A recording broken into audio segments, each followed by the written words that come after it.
Hi everyone, welcome back to my channel. My name is Anil और Laravel की इस video के अंदर हम बात करने वाले हैं कि डेटाबेस की टेबल से हम रिकॉर्ड्स को डिलीट कैसे कर सकते हैं। इसके लिए स्टेप्स हैं। पहले हम स्टेप्स देखेंगे, बाद में आपको डेटाबेस का स्ट्रक्चर दिखाऊंगा कि कौन सी डेटाबेस से और कौन सी टेबल से हम डिलीट करने वाले हैं। राइट। हमें मॉडल और कंट्रोलर बनाने हैं। बाद में हम एक लिस्ट बना लेंगे रिकॉर्ड्स की और हर एक लिस्ट के बराबर में एक डिलीट का बटन आ जाएगा। जिस भी रिकॉर्ड के डिलीट बटन पे क्लिक करेंगे वो वाली रिकॉर्ड हमारी डिलीट हो जानी चाहिए। राउट्स भी बनाने हैं और थोड़ा सा कोड भी लिखना है डेटाबेस में से डाटा को डिलीट करने के लिए। और लास्ट के अंदर मैं आपसे एक इंटरव्यू क्वेश्चन पूछूंगा और उस इंटरव्यू क्वेश्चन के ऊपर मैं 2-3 दिन बाद में एक वीडियो भी बना दूंगा। राइट। सबसे पहले मैं आपको डेटाबेस दिखा देता हूँ। ब्लॉग नाम है मेरे डेटाबेस का और यहाँ पे टेबल का नाम है मेंबर्स। यहाँ पे आप देख सकते हो अभी 18 रिकॉर्ड्स हैं। हम यहाँ से कुछ डाटा को डिलीट करेंगे और यहाँ से रिकॉर्ड्स वगैरह हमारे कम हो जाएंगे। राइट। स्टार्ट करते हैं कोडिंग के साथ में। सबसे पहले मैं एक व्यू बनाऊंगा और उस व्यू का मैं यहाँ पे कुछ नाम रख लूँगा। उसके लिए मैं जाऊँगा व्यू के अंदर और लेट्स से मैंने इसका नाम लिख दिया list dot blade dot PHP। Right. और यहाँ पे मैं H1 टैग लिख के लगा देता हूँ मेंबर्स लिस्ट। राइट। और उसके बाद में मुझे यहाँ पे कंट्रोलर बनाना पड़ेगा। उसके लिए मैं लिखूँगा PHP आर्टिसन मेक कंट्रोलर और कंट्रोलर का नाम। मेरे कंट्रोलर का नाम यहाँ पे रहने वाला है let's say member controller. Enter करेंगे, कंट्रोलर हमारा बन गया है। उसके बाद में आपको आना है ऐप के ऊपर HTTP कंट्रोलर और यहाँ पे मेंबर कंट्रोलर। इसके अंदर मैं एक फंक्शन बना देता हूँ और इस फंक्शन के अंदर मैं कुछ नाम रख देता हूँ। लेट्स से इसका नाम भी मैं लिस्ट ही रख लेता हूँ। राइट। और बाद में एक फंक्शन और बनाएंगे जिसका नाम हम यहाँ पे डिलीट रखेंगे। ये फंक्शन बनने के बाद में मुझे इसके लिए राउट बनाना पड़ेगा और राउट के लिए मैं जाऊँगा यहाँ पे राउट्स वाले फोल्डर के अंदर web.php के अंदर और मैं यहाँ पे इंपोर्ट करूँगा सबसे पहले मेरे कंट्रोलर को। यूज़ ऐप HTTP ये पूरा पाथ है, आप देख सकते हो हमारे कंट्रोलर का जो मैं यहाँ पे लगा रहा हूँ। कंट्रोलर्स और कंट्रोलर का नाम which is member controller.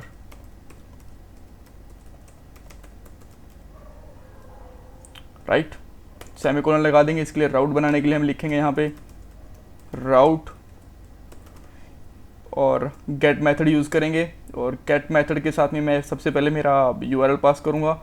URL का मैं नाम लिख देता हूँ लिस्ट और यहाँ पे सेकंड पैरामीटर के अंदर मैं कंट्रोलर का नाम रखूँगा member controller colon class, because ये क्लास है।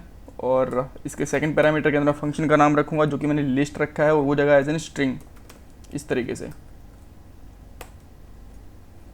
नाउ एक्सेस करते हैं लिस्ट को हम। उसके लिए आपको जाना पड़ेगा यहाँ पे लिस्ट राउट के ऊपर। मेंबर कंट्रोलर के अंदर लिस्ट एग्जिस्ट नहीं करता। Let me check, I think मैंने इसको सेव नहीं करा होगा। अभी आपको यहाँ पे ब्लैंक दिख गया क्योंकि अभी कुछ भी इसके अंदर एग्जिस्ट नहीं करता।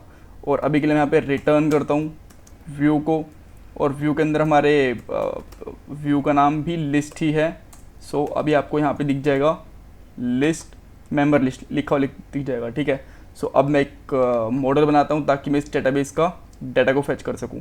राइट। आपको पता होगा कि इसके लिए हमें कॉन्फ़िगरेशन करनी पड़ती है। अगर आप इस वीडियो को डायरेक्टली देख रहे हो, प्ले लिस्ट में से नहीं देख रहे हो, तो आपको मैं बता दूं कि 3 चीज़ों की आपको कॉन्फ़िगरेशन करनी है। सबसे पहले डेटाबेस की, यूज़र नेम की और पासवर्ड की, ये तीनों चीज़ें आपको लिखनी है। देन आपको यहाँ पे जस्ट मॉडल बनाने के लिए लिखना है PHP आर्टिसन मेक मॉडल और मॉडल का नाम। मेरे मॉडल का नाम रहेगा यहाँ पे मेंबर ही क्यों रहेगा, क्योंकि जब भी हम मॉडल बनाते हैं हमारी टेबल का नाम हमेशा प्लूरल होता है और मॉडल का नाम हमेशा हमारा सिंगुलर होता है और मॉडल हमारा कैपिटल लेटर के साथ में स्टार्ट होता है। जैसे मैं एंटर करूँगा तो मेरा मॉडल भी क्रिएट हो गया है। मॉडल क्रिएट होते ही मैं इसको इंपोर्ट करूँगा अभी मेरे कंट्रोलर के अंदर। यहाँ पे लिखूँगा यूज़ ऐप मॉडल्स और मेरे मॉडल का नाम which is member. Right. Codes use करूँगा और यहाँ पे मैं एक इसको डाटा वेरिएबल में स्टोर करवा लेता हूँ। Data equal to member colon all.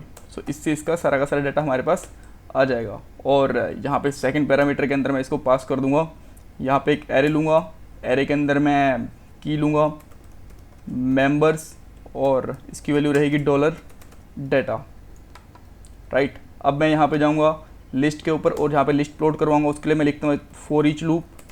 So for each loop लगाया मैंने और यहाँ पे कलेक्शन की जगह पे मुझे लिखना है डॉलर मेंबर्स, राइट। और बेसिकली मुझे यहाँ पे एक टेबल भी बनानी है, तो अभी के लिए एक बार के लिए मैं इसको कट कर लेता हूँ, यहाँ पे टेबल बना देता हूँ और टेबल का मैं यहाँ पे बॉर्डर भी दे देता हूँ, बॉर्डर 1 पिक्सल और TR के अंदर मैं TD भी दूंगा, TD 1 और मुझे 2-3 TD और देनी है, बट सबसे पहले मैं इसको पेस्ट कर लेता हूँ यहाँ पे और ये TR को मैं इसके अंदर भी रखूँगा ताकि ऊपर हम जस्ट हेडर के नाम दिखा सकें। लेट से नेम, यहाँ पे ID रख सकता हूँ मैं, यहाँ पे सबसे पहले ID रखूँगा और इसको 3 बार और कॉपी कर सकते हैं, 2 बार और कॉपी कर सकते हैं। यहाँ पे मैं लिख लेता हूँ email address, sorry name, email address and इसके बाद में मैं यहाँ पे रख सकता हूँ एड्रेस, राइट। और इन सभी को आप चाहो तो कॉपी करके नीचे भी रख सकते हो, बट ठीक है, हम यहीं पे इसको अपने आप ही डायनेमिक कर लेंगे, लिखने की ज़रूरत है नहीं हमें। सो यहाँ पे हम लिखेंगे डॉलर आइटम ID, राइट। और इसको हम यहाँ पे सिमिलरली 4 कॉपी कर लेंगे, नेम होगा और यहाँ पे हम बेसिकली ऐड करने वाले हैं ईमेल एड्रेस। और अब हम इसको एक्सेस करके देखते हैं कि हमें क्या मिल रहा है लिस्ट के ऊपर, और ये हमारी पूरी लिस्ट तैयार हो गई है। सो मैं यहाँ पे एक TD और ले लेता हूँ जिसके अंदर मैं ऑपरेशंस दिखा सकूँ इसके, राइट। सो मैं यहाँ पे एक TD और लूँगा और इसके अंदर मैं लिखूँगा ऑपरेशंस, राइट। और उसके लिए मैं क्या करूँगा, यहाँ पे एक TD और लिखूँगा यहाँ पे भी, बट मैं उसके अंदर बनाऊँगा बटन, राइट।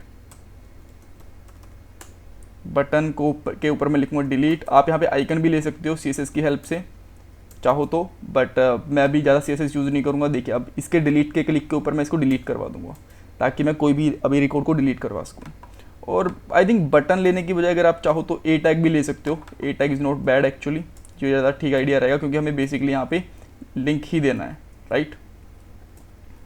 सो क्योंकि अब A टैग के साथ आपको थोड़ी सी भी जावास्क्रिप्ट लिखने की ज़रूरत नहीं पड़ेगी। यहाँ पे href देंगे और इसके अंदर हम यहाँ पे लिखेंगे बेसिकली सबसे पहले जो हमारा पाथ होगा, जिस पाथ के ऊपर जाना है वो, और बाद में डिलीट वाली ID लिखनी है हमें, राइट। बट अभी तक हमने इसका पाथ भी नहीं बनाया और डिलीट वाली ID भी नहीं बनाई है, तो ऑब्वियसली डिलीट वाली ID तो हमारी आ गई है, बट पाथ भी हमें बनाना अभी के लिए ज़रूरी है। सो मैं इसका पाथ इसका डिलीट ही लूँगा, राइट। और डिलीट के बाद मैं यहाँ पे लिखूँगा ID जो कि होगी आइटम, जहाँ से आप कॉपी कर सकते हो चाहो तो, या फिर आप यहाँ पे टाइप भी कर लो, it's totally up to you. और यहाँ पे आप इस तरीके से भी लिख सकते हो। सो अभी आप देखोगे इसका लिंक क्या बना होगा हमारे यहाँ पे